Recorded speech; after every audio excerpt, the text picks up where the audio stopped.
हुकूमत महांगाई जे मारियल अवाम मथां हिकु भेरो ॿीहर बिजली बम किराए छॾियो। नेपरा बिजली जी क़ीमतुनि में ₹3.76 फ़ीसद इज़ाफ़े जी मंज़ूरी ॾेई छॾी। इज़ाफ़ो टिमाही फ्यूल एडजस्टमेंट जे मद में कयो वियो। बिजली जे अघनि में इज़ाफ़ो जून, जुलाई ऐं अगस्त जे लाइ हूंदो। नेपरा फ़ैसिलो अमल दरामद जे लाइ वफ़ाक़ी हुकूमत खे बि माणे छॾियो। FIA PTI बानी खां पोइ तहरीक इंसाफ़ जे 3 अॻवाननि खे नोटिस जारी करे छॾिया। बानी PTI जे अकाउंट तां शेख मुजीबुर रहमान बाबति वीडियो अपलोड करण वारे मामले ते बैरिस्टर गोहर, उमर अयूब ऐं रऊफ़ हसन खे नोटिस जारी कया विया। FIA जे नोटिस मूजिबि बैरिस्टर गोहर खे अंगारे, उमर अयूब ऐं रऊफ़ हसन खे अरबा जे ॾींहुं तलब कयो वियो। हमूदुर रहमान कमीशन रिपोर्ट पढ़ण में कहिड़ी गद्दारी आहे। PTI बानी समेत समूरनि स्टेक होल्डर सां ॻाल्हियूं कयूं वञनि। बर्दाश्त न करण वारो मामिलो PTI बानी जो नाहे। PTI बानी बदिलो न वठंदो। गौर वीचार कयो त मामिलो कीअं ठीक थी सघे थो। अॻूणे सदर ऐं PTI अॻवान डॉक्टर आरिफ अलवी जो कन्वेंशन खे ख़िताब, चवे थो अवाम जे एतमाद ताईं परॾेही सिड़पकारी नथी अची सघे। बग़ावत छॾियो ऐं ट्वीट डिलीट करे ॻाल्हियूं करियो। हुकूमत भेरो ॿीहर PTI खे मसइलनि जे हल जे लाइ ॻाल्हियुनि जी आछ करे छॾी। PTI सियासत खे बदनाम करे छॾियो आहे। PTI असां सां ॻाल्हियूं न कंदी त छा भितियुनि सां कंदी? असां कंहिंखे बि गद्दार न पिया कोठियूं। असां हर सियासी पार्टी सां ॻाल्हियूं करणु चाहियूं था। पेट्रोलियम वारे वफ़ाक़ी वज़ीर मुस्तक़िल मलिक जी प्रेस कॉन्फ्रेंस, चवे थो समूरनि मसइलनि जो हल ॻाल्हियुनि सां ई मुमकिन आहे। ख़ैबर पख्तूनख्वा जो गवर्नर हाउस कंहिं बि साज़िश जो गढ़ न बणिजंदो। मर्कज़ ऐं सूबे विच में पुल जो किरदारु अदा कंदुसि। वफ़ाक़ जे नुमाइंदे जे हैसियत सां सूबे जो केस विढ़णु मुंहिंजी ज़िम्मेवारी आहे। KP जे गवर्नर फैसल करीम कुंडी जूं लाहौर में मीडिया सां ॻाल्हियूं, चवे थो असांजो वॾो वज़ीर पेशावर में ॿिया ऐं जलसनि में ॿिया बयान ॾेई रहियो आहे। अहिड़नि बयाननि सां कॾहिं बि मसइलनि जो हल न निकिरंदो। 9 मई जे जवाबदारनि खे कैफ़र किरदार ताईं पहुचाइणु घुरिजे। मास्टर माइंड खे सभ खां पहिरियां सज़ा थियणु घुरिजे। अहिड़ा केस सिधी रीति नथा ॾेखारे सघजनि जिन में सियासी ऐं ज़ाती मक़सद सलाड़ियल हुजनि। सुप्रीम कोर्ट में नैब तरमीमूं कल अदम करार ॾियण ख़िलाफ़ अपील जी अदालती कार्रवाई सिधी रीति ॾेखारण जी दरख़्वास्त जो लिखत में हुकुमनामो जारी। आला अदालत पंहिंजे हुकुमनामे में चयो आहे त एडवोकेट जनरल KP कार्रवाई सिधी रीति नशर करण जी दरख़्वास्त कई हुई। आम मुफ़ादनि जो केस न हुजण करे सिधी रीति नशरियात जी दरख़्वास्त रद्द कई वई। मरकज़ी केस में ख़ैबर पख्तूनख्वा हुकूमत हिकु ॾींहुं बि अदालत में न आई। ओचितो इंट्राकोर्ट अपीलुनि में KP हुकूमत जी दरख़्वास्त सम्झ खां ॿाहिरि आहे। सिंध जे वॾे वज़ीर मुराद अली शाह जी सदारत हेठि रिसोर्स मोबिलाइज़ेशन बाबति इजलास। वॾे वज़ीर चयो आहे त असां सूबाई मईशत बहितर करे तरक़ियाती कमनि में इज़ाफ़ो करणु चाहियूं था। सिंध रेवेन्यू बोर्ड जो हलंदड़ साल जो रेवेन्यू हदफ़ 235 बिलियन आहे। गुज़िरियल 2 सालनि में SRB पंहिंजे हदफ़ खां वधीक उगाड़ियूं कयूं। खेसि उमेद आहे त सिंध रेवेन्यू बोर्ड पंहिंजो हदफ़ पूरो कंदो। एक्साइज़ खातो बि पंहिंजो टारगेट पूरो कंदो।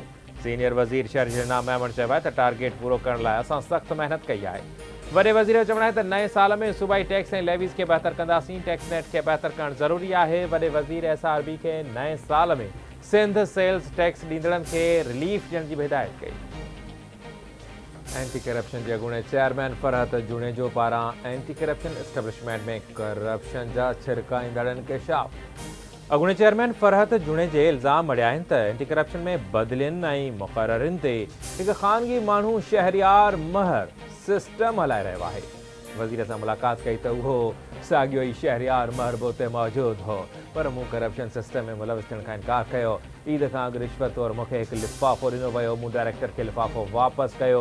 डायरेक्टर एंटी करप्शन ऑफिस में करप्शन बाज़ार गरम लॻी पई आहे। हर महीने 6 खां 7 करोड़ रुपयनि जी करप्शन थिए थी। डायरेक्टर तौरु शहरियार महर ताज़ो ई डिप्टी डायरेक्टर्स जे मुक़ररियुनि ते 15 लख रुपया रिश्वत वरिती। सर्किल ऑफिसरनि जे मुक़ररियुनि ते 5 खां 10 लख रुपया रिश्वत वरिती वञे थी। एंटी करप्शन वारे वज़ीर जे तर्जुमान उहिदे तां हटायल एंटी करप्शन जे अॻूणे चेयरमैन फरहत जुनेजे जे इल्ज़ामनि खे बेबुनियाद करार ॾींदे रद्द करे छॾियो। तर्जुमान चवे थो जॾहिं सिंध हुकूमत फरहत जुनेजे खे बदिली कयो त इल्ज़ाम लॻाइणु शुरू करे ॾिनाई। फरहत जुनेजो जॾहिं उहिदे ते हो त तॾहिं बयानु छो न पियो ॾिए। सीनियर ऑफिसर जी अहिड़ी ग़लति बयान ते अफ़सोस थियो। उन जी जांच कराई वेंदी। फरहत जुनेजो न को ख़त सूबाई वज़ीर खे लिखियो आहे, न ई वरी को ऑफिस खे मिलियो आहे। फरहत जुनेजे गुज़िरियल 2 महीननि में खाते लाइ न क़ानून साज़ी कई, न ई वरी के बहितरी जे लाइ क़दम खणी सघियो। फरहत जुनेजे खे एंटी करप्शन खाते जी बहितरी जे लाइ जेको हदफ़ ॾिनो वियो उनजो को बि नतीजो न ॾेई सघियो। सीनियर ऑफिसर थी करे अहिड़े क़िस्म जी हरकत करण सां फरहत जुनेजे जी अहलियत ऐं दिमाग़ी हालत जो अंदाज़ो लॻाए सघिजे थो। आइन में शहरनि खे बराबरि जा हक़ मिलियल आहिनि। अक़लियतुनि जा बि ओतिरा ई हक़ आहिनि जेतिरा मुंहिंजा आहिनि। आइन में अक़लियतुनि जा हक़ असांखां घटि न आहिनि। दुनिया में वाहिद झंडो पाकिस्तान जो आहे जंहिंमें अक़लियतुनि जी नुमाइंदगी आहे। चाहियूं था त अक़लियती जज बि अदलिया में अचनि। मूंखे अक़लियत लफ़्ज़ पसंदि न आहे। पाकिस्तान जो आइन अक़लियतुनि खे तहफ़्फ़ुज़ फराहम करे थो। सुप्रीम कोर्ट जे जज जस्टिस मंसूर अली शाह जो लाहौर में तक़रीब ते खिताब। मीरपुर माथिरे जे शहीद सहाफ़ी नसरुल्लाह गडानी जी अमर पुट जे क़ातिलनि जी गिरफ़्तारी जे लाइ ख़मीस ते एसएसपी ऑफिस आॾो धरणो हणण जो ऐलान करे छॾियो। पुट जे क़त्ल वारे वाक़े जी अदालती जांच कराई वञे। असां मीरपुर माथिरे में रोड बंदि कंदासीं। सिंध वासी पंहिंजनि शहरनि में धरणा हणनि। पुट जे क़ातिलनि जी गिरफ़्तारी जी जिदोजहद में साथ ॾिनो वञे। शहीद नसरुल्लाह गडानी जी अमर पठाणी सिंध वासियुनि खे अपील करे छॾी। ICC T20 वर्ल्ड कप अॼु खां अमेरिका में शुरू थींदो। वर्ल्ड कप जी इफ़्तिताही तक़रीब न्यूयॉर्क में थींदी। मेगा इवेंट जी पहिरीं मैच अमेरिका ऐं कैनेडा जे टीमुनि विच में डेलास में खेॾी वेंदी। ॿी मैच में वेस्ट इंडीज़ ऐं पापुआ न्यू गिनी विच में गियाना जे मैदान ते खेॾी वेंदी। पाकिस्तान जी पहिरीं मैच अमेरिका सां 6 जून ते डेलास में थींदी। पाकिस्तान जी ॿी मैच पंहिंजे रिवायती हरीफ़ भारत सां 9 जून ते न्यूयॉर्क में थींदी।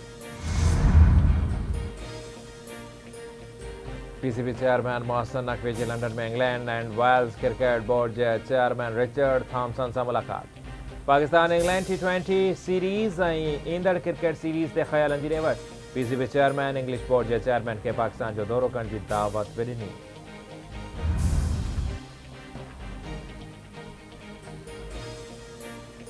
अमरीकी सदर जो बाइडन गज़ा जंगबंदी जो नओं मनसूबो पेश करे छॾियो। जो बाइडन चवे थो तकरार खे ख़त्म करण जो बहितरीन तरीक़ो इहो ई आहे त मनसूबो 3 मरहलनि ते ॿधलु हुजे। पहिरियों मरहलो 6 हफ़्तनि ताईं शुरूआती जंगबंदी आहे। उन दौरान इसराइली फ़ौजी गज़ा मां निकिरी वञनि। यरगमालिन ऐं फ़लस्तीनी क़ैदियुनि जी मटासटा थींदी। मनसूबे तहत फ़लस्तीनी शहरी गज़ा वापसि वेंदा। गज़ा में रोज़ानो 600 इमदादी ट्रकूं माणियूं वेंदियूं। फ़लस्तीनी मुज़ाहिमती तंज़ीम जे अॻवान इस्माइल हानिया चयो आहे त जेकॾहिं इसराइल जंग रोके थो त उन सां मुकमिल ठाह लाइ तयारु आहियूं। इसराइल ॾाढ जारी रखियो त वधीक ॻाल्हियुनि जो हिसो न बणिजंदासीं। भारत में शदीद गर्मी जी लहर बरक़रार। सख़्त गर्मीअ विघे 33 ॼणा फौत। भारतीय मीडिया मूजिबि सख़्त गर्मी जी लहर सबबि बिहार, उत्तर प्रदेश ऐं अड़ेसा जे रियासतुनि में माण्हू फौत थिया। दिल्ली में हलंदड़ हफ़्ते सभ खां गर्मी पद 52 डिग्री सेंटीग्रेड रिकॉर्ड कयो वियो। भारतीय मौसमियात खाते चयो आहे त मुल्क जे मुख़्तलिफ़ इलाइक़नि में वधीक 2 ॾींहंनि ताईं गर्मी जी लहर बरक़रार रहंदी।